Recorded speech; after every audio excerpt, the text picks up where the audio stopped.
የትዕቢተኞች የጀንበር ጠላቶችና የባዕዳን ገረዶች መድኃኒት የሆነችው ኢራን ስምሽ ከፍ ይበል።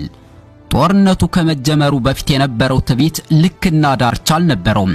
ምድሪቱ የሱ ብቻ የሆነች ይመስል የዓለምን የኃይል ሚዛን በእጁ እንደጨበጠ ሁሉ ሰማይና ምድሩን በፉከራ አናወጠው።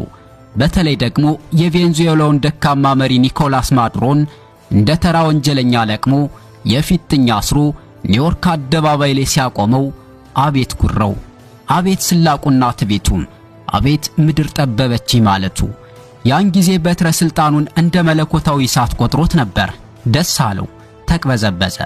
እላዩ ላይ የሰፈረው መንፈስም ሌት ከቀን ተዋጋ፣ ውረር፣ ደም አፍስስ የሚል የጦርነት አባዜ ነበር።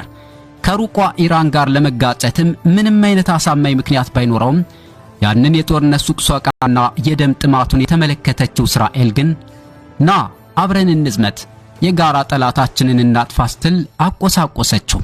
እርሱም አረጎረው እያለ ሳይታሰብና ሳይገመት በኢራን ላይ ክንዱን አነሳ። እንዳንበሳም አጓራ። በወቅቱ ቢሮአቸው ውስጥ የነበሩትን ታላቁን መሪ አያቶላ አሊ ካሚኒን ጨምሮ በርካታ የሀገሪቱን የጡንቻ ምሰሶች በለቀሙ ጊዜ ለፉከራቸውና ለደስታቸው አድማሱ ጠበባቸው። ዓለምን የጨበጡ መሰላቸው። ግን አይዘነጉት አንድ ትልቅ የታሪክ እውነት ነበር። አገሪቱ ጥንታዊቷ ስልጡንና ምስጢራዊቷ ኢራን መሆኗን። ጦርነት በመጀመሪያው ቀን ብዙ ስለተገደለ ወይም በመጀመሪያው ውርጅብኝ ታላቅ ውድመት ስለደረሰ ብቻ በአሸናፊነት የሚደመደም የሕፃናት ጨዋታ አይደለም። ጦርነትማ እስከ መጨረሻው መተንፈሻ ድረስ ዋጋ ለመክፈል የቆረጡ ጽኑዓን ብቻ የሚያሸንፉት ክፉ የደም ቁማር ነው። እናም ኢራን አልተንበረከከችም፣ ጸናች። ማዕበሉን በደረት እሳቱንም በጋሻ መከተች።